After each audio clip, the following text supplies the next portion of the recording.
Welcome. This video is going to demonstrate two other applets you may be interested in trying. So the first one is off the same website where the decision tree applet is. If you want to just see kind of how a neural network works and is trained, you can go down and go to the neural part.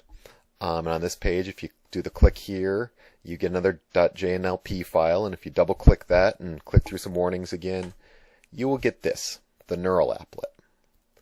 And it works very similar, so I'm going to load sample graph and data. I'm going to load the mail reading again.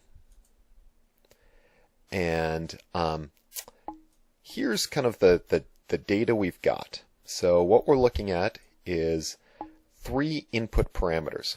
The author is known, 1 or 0, true or false.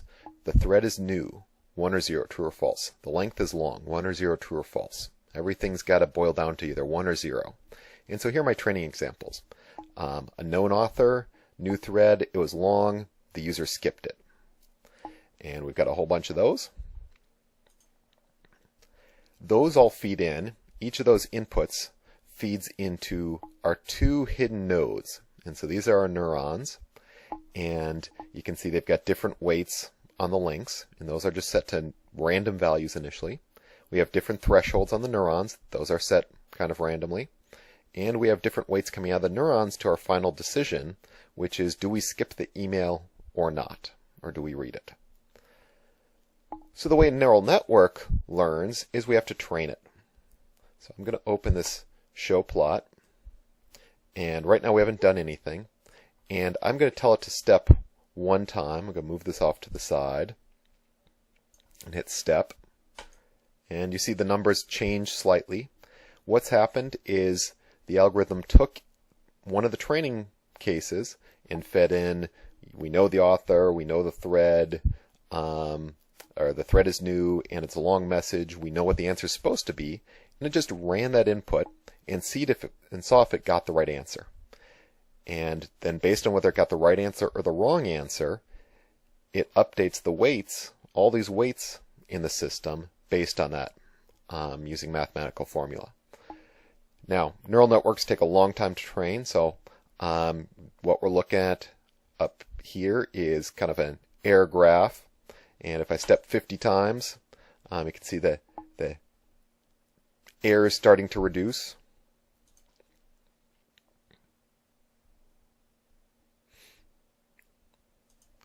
Right, we're getting kind of better and better and better at solving the training data in a consistent way. And at some point we kind of bottom out. If I hit step to target error, it's going to go until it's got a real low threshold for error on the training data. And then we'd switch over. We've essentially built up weights that seem to work pretty well on all our training data. And then we could actually do tests. So I'm going to close this. This is kind of our final step setup for the neural network. And so now let's go ahead and let's do calculate output. So let's say we know who the author is, it's not new, and it's not long. We'll calculate. What it does is it feeds those in. It calculates what the values for hidden 1 and hidden 2, those two neurons are.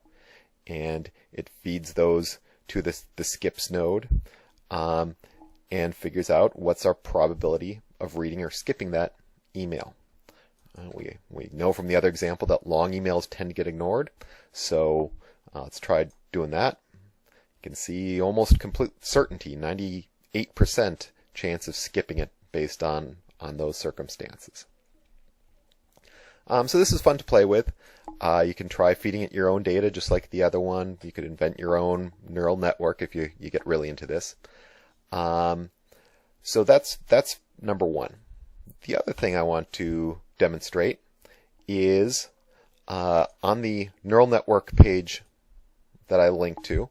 It's got kind of a review of the same stuff from our 9 algorithms book, so you can probably skip over most of it. But down here at the bottom, there's Launch JREC. So if you click it, it'll open up a Java program. The instructions are down here. And here it is. It's a handwriting recognizer. And so I'm going to open up the captured images. So right now there's nothing in there trained. I'm going to teach it to recognize 0, 1, and 2, only teaching to recognize 0 is 0 and 1 is kind of 1 that looks like 1. It's not quite so impressive. I'm going to teach it that 0 looks like that. So I make that shape and I hit 0. And over here you can see it downsamples it. It makes a lower resolution version of the image, and that's what it stores as my zeros. For 1, I'm going to make 1 look like an alpha, the Greek letter lowercase alpha. And so there's its 2 examples for that. For 2, let's make that look like uppercase beta, kind of like B with a tail. There's my 2 bad betas. And so that's what it thinks beta looks like. For 3, let's make 3 look like pi. And so here's its 2 examples for what a 3 might look like. And now I'm going to tell it to train itself. And it does the same kind of process the other neural network did. Starts out with a bunch of errors and works its way down, keeps updating weights on things until it decides that it's pretty good at identifying things. And now I can start trying to test it. So let's make this shape and ask it what it thinks it saw. And it says, oh, that shape, well, here's what I saw. That's closest to these ones. So that must be a 1. And we can even look at the kind of the output values that it calculated. So if I hit test again, it's going to show me this is what I saw.